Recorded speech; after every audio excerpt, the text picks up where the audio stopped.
Well, hello there, and welcome to Mellow Mission Productions with my odd camera angles and my squeaky chairs, or Fractal Radio, or whatever I'm attempting to call what it is that I do today. So, it's a beautiful Sunday morning here in the deep and sweaty South, and I was just thinking of odds and ends while I was going about tidying up and getting a little bit of music practice in. Yeah, pay. Like, who should get paid what?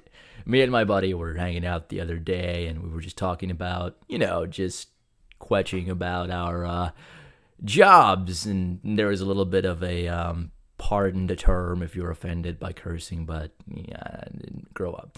A little bit of dick waving going on, where I was like, well, I work harder than you in a way, but I work less hours and blah, blah, blah. And so we were just trying to figure out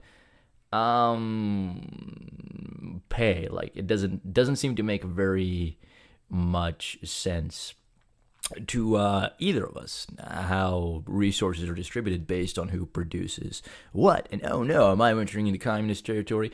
Well, no. And this got me to thinking of categorizing things, and this is absolutely just me throwing darts in the dark. But here we go. Okay, there's kind of three categories here. There's the pain in the ass factor of like paperwork.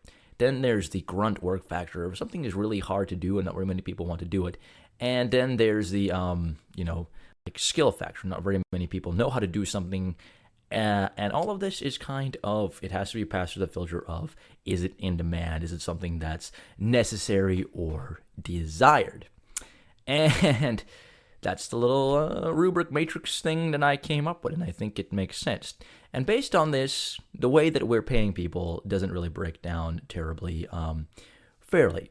Because let's talk about some, jobs like UPS drivers, people that work in like a UPS hub or an Amazon hub, and people that take care of the actual, nitty-gritty work of making sure all logistics of that run well.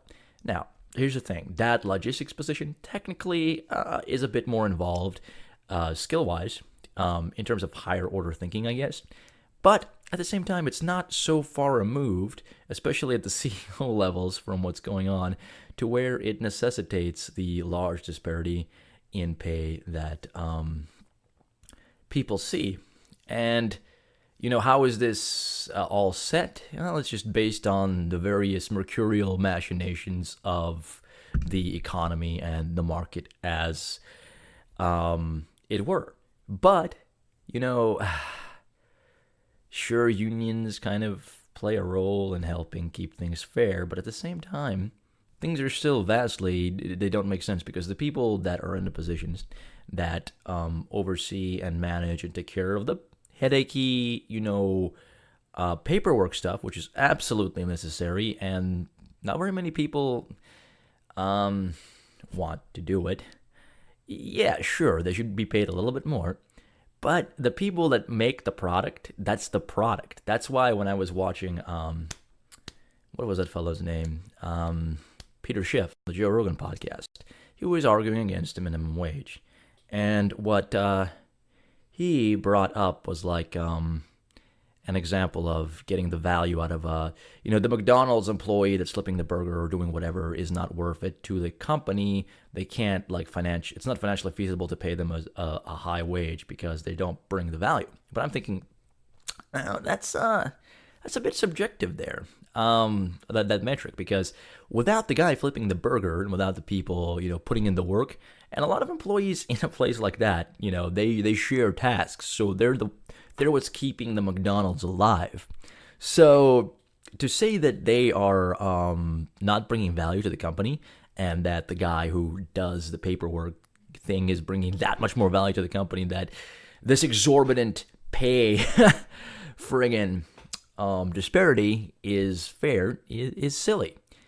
So this is the metric. It's the pain in the ass factor of being behind a hot grill that you should be at least able to make enough, and also probably a little bit more than enough in like the case of a UPS driver or somebody that does a really difficult job. It's not necessarily skilled.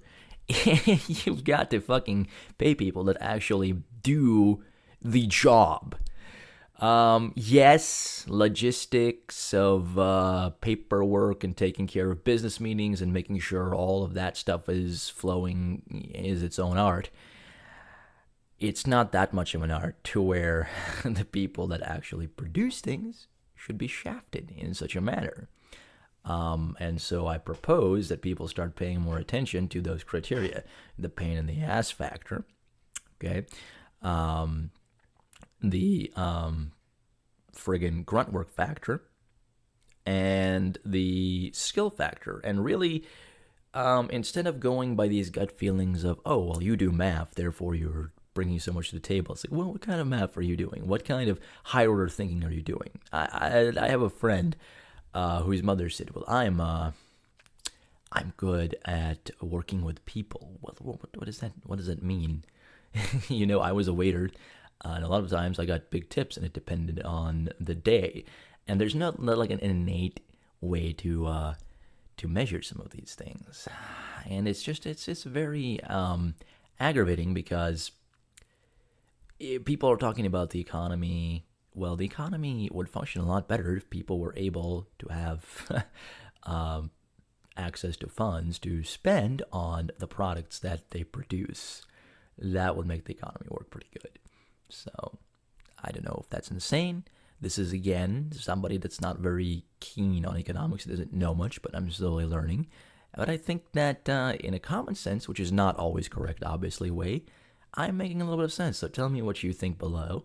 And thanks so much for stopping by. Glad my audio is improved.